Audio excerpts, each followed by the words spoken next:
Almost every Japanese child knows Pocket Monsters and its star Pikachu. Welcome back to the series where I'm going to try and review every video game movie. And today I'm going to be going over one of my personal disappointments, Detective Pikachu. Pokemon is no stranger when it comes to making movies. They were one of the biggest franchises during the 90s, and thus made several movies that went to theaters, before being shunned to direct-to-DVD releases. While Pokemon still remained popular over the years, it was nowhere near close to the Pokemania of the 90s. But this all changed once Pokemon Go exploded in popularity. Suddenly, the franchise was back on everyone's minds, and it just so happened that movie studios were already in the works on making a live-action adaptation. The idea for a high-budget Pokemon movie had been floated around for a while, and many fans have speculated over the years on how it would translate to the big screen. But there was a side issue. How do you make a Pokemon movie? Pokemon isn't exactly known for having the most cinematic storytelling. The games mostly consist of going from point A to point B with very little story beats sprinkled here and there. And if I'm being honest, they don't exactly have the most gripping of stories. Sure, there are exceptions, but for the most part, the games wouldn't work the best for a movie. They could have tried adapting the anime, but then you run into the problem of overwhelming the audience with way too much exposition and having fans sit through Ash's story yet again. So the best course of action would have been to tell a new story in the Pokemon world that not only pleases fans, but will also be a great jumping off point to newcomers as well. So the movie studios went ahead and made the brilliant decision to base their whole new movie franchise on a 3DS spin-off game. Oh boy. Detective Pikachu is based on Detective Pikachu, and like most of you, I never got around to playing it. The game just didn't quite pique my interest, since it's a huge departure from the rest of the series. This game primarily focused on puzzle solving with an emphasis on cutscenes, but the idea of a Pikachu being a detective was enough of a decent idea to base a story off of, so the studios went ahead and began development. How's the game, you may ask? Well, it seems to have some fans, maybe? I never actually met someone who played it, but IGN gave it an 8.2, so that means it's good by default. Once the movie was announced, many fans, including myself, were a bit confused.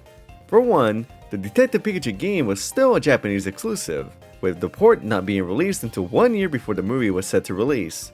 And secondly, basing a whole franchise on a spin-off 3DS game that most people have even played, let alone liked, was a bit of a gamble. Fans were also a bit conscious since around this time, Hollywood had yet to crack the code on making a decent video game adaptation. It's no secret that many video game movies are known to be bad for basically ignoring everything that made the video game good. There were some rare exceptions, but for the most part, video game movies were a curse and were always expected to be bad. But if there was one franchise that had the potential of making a good movie, it would be Pokemon. So once the first trailer for the movie was released, fans and general audiences were almost immediately sold on the film. The movie looked great. The Pokemon's designs were actually good and didn't fall into the uncanny nightmares, for the most part, and the premise seemed to find a happy medium between pleasing fans and be welcoming to new audiences as well. The trailer was extremely promising, and many thought that this was going to be the movie to finally break the curse. But how was the actual movie? Well, let's tackle this film and find out. See, like the game, cause tackle is a movie you can use in the game, and it's a reference to the... This movie focuses on Tim, who only has 2 personality traits, being that he dislikes Pokemon and that he's distant with his dad, and the movie will constantly remind you of this. Psylocke? Are you trying to rob me or just annoy me? He acts like this through most of the movie, and it kinda makes him a bit annoying to watch since he acts really immature whenever someone talks about his dad or when a Pokemon is around him.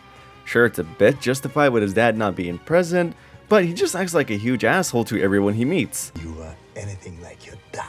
I'm not. Like, damn dude, chill. Justice Smith is a good actor, but his performance in this movie leaves a lot to be desired. Anyways, Tim is actually just a normal guy who chose to become something else other than a Pokemon trainer, which is an interesting angle to take this character. Almost every game or show focuses on a Pokemon trainer, so it's actually kind of refreshing to not see that archetype repeated again. But this angle really doesn't go anywhere, sadly. Like, it's hinted at why Tim chose not to become a trainer, but outside of flashbacks, it's never really elaborated on. But then he receives news that his dad was in a tragic accident. So Tim goes to Ryme City in order to find out what happened, and I have to say, this is an amazing setting for the movie.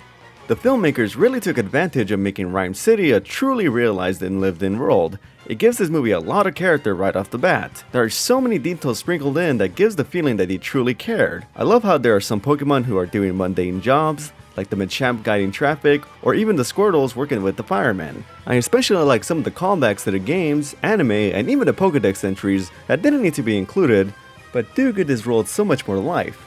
You can tell that fans worked on this movie with how much thought and care was put into the making of the Pokemon. A fan was even hired for some of the Pokemon designs, which definitely explains why so many of them translate well into the big screen, for the most part. It really does feel like Ryme City was plucked straight up from the Pokemon universe, and I wouldn't be surprised if one of the mainline games takes place here one day. The setting definitely gives off an amazing first impression. But this movie shatters all hope the moment the main female lead is introduced. For whatever reason, the movie chose to make her act and talk like a weirdo who doesn't know how to ask a simple question. It kinda makes sense since she's a rookie reporter, but she comes across as very off-putting. Catherine Newton's direction is all over the place, and it makes her one of the weakest aspects of this movie. It was also very bizarre that they decided to write her as a bit of a love interest. It comes out of nowhere too, because in their first scene together, Tim is very much not interested, but as the movie goes along, they insist that Tim has a massive crush on her, even though these characters have no chemistry whatsoever. It does feel like they chose to write her as a bit of a cartoon character, and this also applies to the rest of the supporting cast. Most of them either act really over the top, or just play out one-note characters. It would have been nice to have a bit more fleshed out characters, but I guess they just wanted to give the focus on Tim and his dynamic with the other main star, Ryan Reynolds, Detective Pikachu. Ryan does an okay job. It does just feel like he's playing Deadpool again, which is a bit distracting at times. But I did take 8th grade Spanish, so ¿dónde está la biblioteca? This is what a Frenchman would call caliente fiesta. Not French. While I didn't mind it too much as I wasn't tired of his shtick quite yet, I can definitely see some people getting annoyed by this. Even I got tired of it after having to sit through this movie more than once. Before Ryan Reynolds was cast though, fans were hoping that Danny DeVito would voice Detective Pikachu, since he has a voice that would fit a hard-ass wisecracking Pikachu. My roommate was a frog kid. You ever see a frog kid? While he was considered for the part during pre-production, the role ultimately went to Ryan, and most people were fine with it. But again, he does an okay enough job voicing the character, even if you could tell that his dialogue was added in post. This does end up affecting Tim and Pikachu's dynamic, which is a huge problem when the movie hinges on their friendship. It leads to a lot of awkward moments where one of the characters is basically ignoring the other. Yeah. I think you just peed a little. So, Oh, no, that's me. That was me. This also adds to the feeling of disconnect between the two. Like, you never quite get the feeling that they bond all too well, which isn't helped by Tim being continually annoyed. Their dynamic just didn't work for me, and it will be a constant problem for most of the movie. So Tim is the only one who can communicate with Pikachu for mysterious reasons, and finds out that Pikachu is connected to Tim's dad.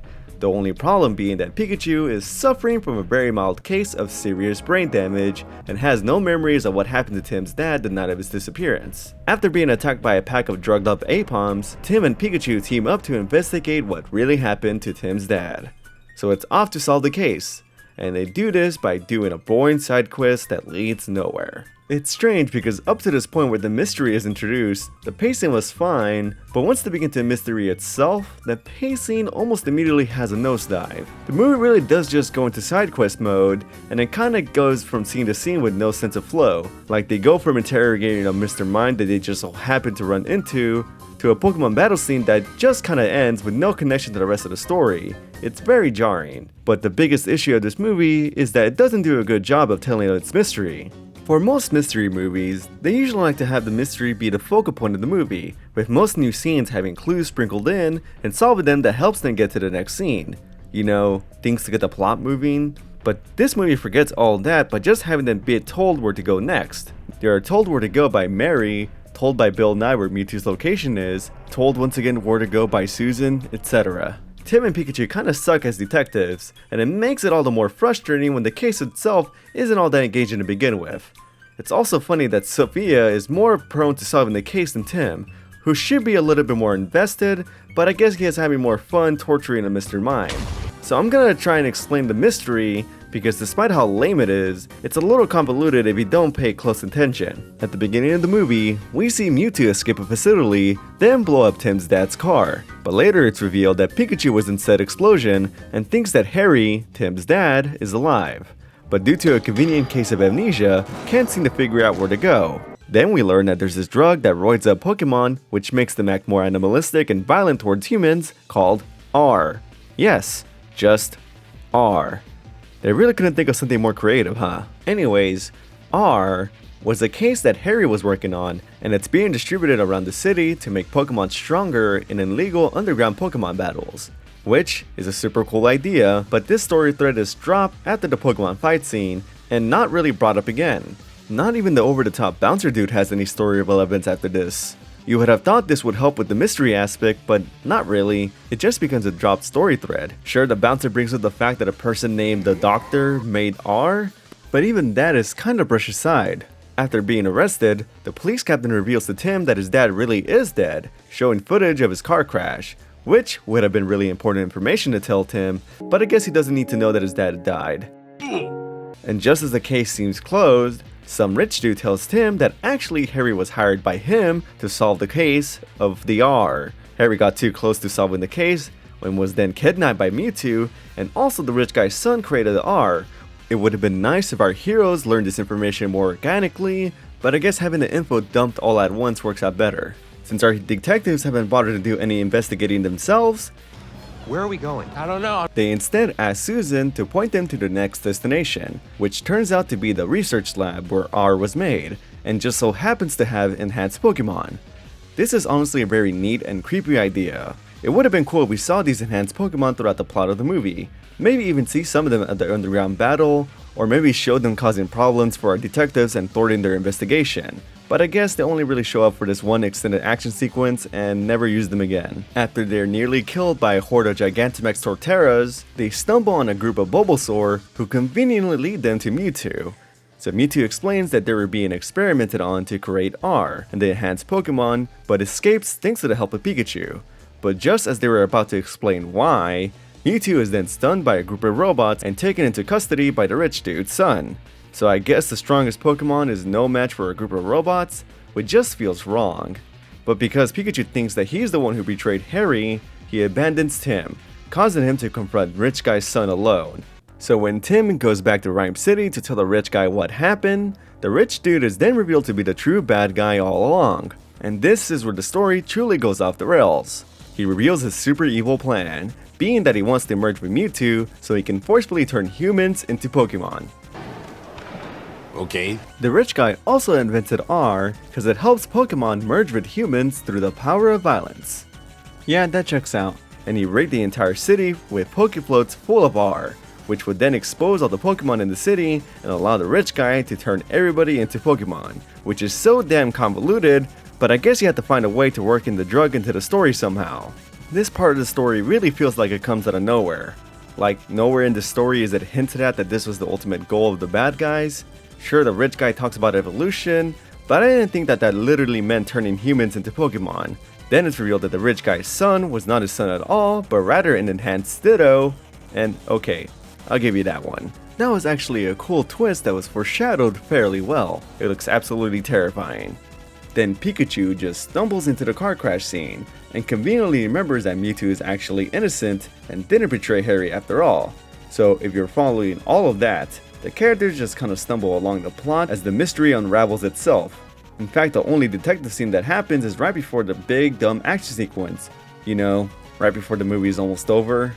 This mystery really felt inconsequential, and could have been more engaging if we saw Pikachu and Tim do more work, like maybe finding out that Mewtwo was sighted in a more specific area rather than just running into him by complete accident. It really feels like the film should have had another draft to make the story more cohesive, because even for this review, I had to look back to make sure I didn't miss any details, and it's not even that complicated of a mystery to begin with, but with the way it's told, it makes it way more convoluted than it needs to be. For example, this movie flashes back to the same car crash scene so many times that a lot of details get muddled. Seriously, there's an excessive amount of flashbacks in this movie. The story tells us the same information over and over and over again, and it gets quite old by the time of the final reveal. This movie was written by 4 different screenwriters, and it definitely shows with just how confusing the plot seemingly gets. Anyways, let's get back to the finale. So the rich guy Mewtwo Fusion is forcefully turning everyone into Pokemon Sonas, and he wants to do this because of evolution or something. Oh, and if you were wondering where the girl is, she is trying to warn everyone about the R as it's already being exposed throughout the entire city. It's unintentionally hilarious. Then Pikachu arrives, just in time for him to fight him on a round of Pokefloats with items on. Have fun. They fight for a bit, and through sheer luck, Pikachu manages to beat the rich guy. After they successfully unmerge Mewtwo and the rich guy, Mewtwo immediately turns everyone back to normal. The day is saved, rich guy is sent to jail, and Mewtwo finally reveals the truth to Tim and Pikachu, being that Pikachu was Harry all along. And I have to say, I don't like this final twist at all. Pikachu being Harry is a twist I don't think works and opens up the massive plot hole of Tim not knowing what his dad sounds like. And before you say it, I am aware that it's explained early in the movie that Tim rarely saw his dad past his childhood. But you just don't forget someone that important because you haven't talked to them in a while. It really makes no sense that at no point does Tim ever acknowledge how Pikachu sounds almost identical to his father. Like, hey Pikachu, why do you sound exactly like Ryan Reynolds? Did Mewtwo combining Harry and Pikachu somehow make Tim forget? Well, no, because Mewtwo's powers doesn't seem to affect anyone unless they're in close proximity, so I guess Tim hates his dad so much that it made him forget what he sounded like. Also, why did Mewtwo even wipe Harry's memory to begin with? You would think it would have been more beneficial for Mewtwo to have Harry remember everything so they could resolve the problem faster, but I guess having Pikachu go on a long quest works better for Mewtwo's cause. I know it's explained away as a way to preserve Harry's life, but you would have thought that the most powerful Pokemon could maybe use a little bit more of their power to restore the memory faster, like they did at the finale, but I guess they didn't have the time. I liked the movie a little bit more when it was Tim bonding with Harry's Pikachu, rather than Tim bonding with Harry. It kinda cheapens the movie that Tim really isn't bonding that much with another Pokemon, but rather a human acting like a Pokemon instead. Like, oh, so it was a human this whole time? Well, thank Arceus, cause here I thought I had to start liking Pokemon all of a sudden. I would've liked the movie a lot more if maybe Harry was kept as a hostage by the company, and it was up to Pikachu to solve the mystery as to where Harry was. Which would explain why he isn't that good of a detective. It's because he's trying to mirror Harry, but not knowing how to actually do it. And maybe the reason Pikachu could talk with Tim is because Mewtwo granted him that ability, which would make Pikachu's voice not be a massive plot hole. I want to stress that I'm by no means a screenwriter, but these are just some of the ideas that popped into my head while I was watching this movie. The movie then ends with Tim saying goodbye to Harry and Pikachu before changing his mind and deciding to stay with Harry to solve more mysteries to come. There hasn't been a sequel in 6 years. I know I may take some heat from this, but overall, I was really disappointed by this movie. The movie had a lot of aspects that I absolutely adored, like the overall world and all the Pokemon designs. But there are so many other things that just annoy me. The tone is a bit all over the place, and it feels like it tries to cater to an older audience, but still have very childish moments that took me out of the movie personally. The comedy is funny at times, but there are many more scenes that feel more awkward than funny. I know this is ultimately a kids film, but you can make a movie that appeals to adults but still be directed at kids. This movie never quite figures out what its audience should be, and ends up being a film that mostly children and nerds would enjoy. While a lot of people did enjoy this movie and had a lot of hype up to its release, it actually somewhat underperformed at the box office. While this movie did make its budget back, it ended up making less than $500 million, which is really low for what is supposed to be one of the highest grossing franchises of all time. I was honestly shocked that this movie didn't make at least $1 billion, since the series is one that prints money. But then you see the movies that were released around this time, and quickly figure out why it stood no chance. The truth is that this movie had a lot of stiff competition, and would have done better if released in a less competitive market. It's honestly shocking that this movie didn't start off a movie universe, since Pokemon is a big enough IP to warrant such a brand. Before this movie was even released, there was already talks of releasing multiple sequels and spin-offs that would have explored more of the Pokemon world on the big screen. In fact, the sequel to this film was already greenlit before the release of the first movie, but once it had an okay box office run, talks of the sequel suddenly stopped. The movie was expected to start up a whole new universe, and it unfortunately failed, and news on Detective Pikachu 2 have also been quiet. It wasn't until March of 2023, 5 years after the first movie, that we even got an update on the sequel. Even then, talks about when that movie will even start production had been strangely quiet. Who knows when Detective Pikachu 2 will be released, and there's even a high chance that the series will be soft rebooted. This movie had a lot to live up to, and while I felt it a lot, it's a genuine shame that we didn't get to see more of this world. I would have loved to see if the sequel improved aspects that annoyed me and see how they would adapt more Pokemon, but alas, it was never meant to be. Again, I didn't really hate this film, but I can't help but feel that a lot of potential was wasted here. Maybe the anime films can do better. It's because... I always want to be with you. On second thought, maybe not.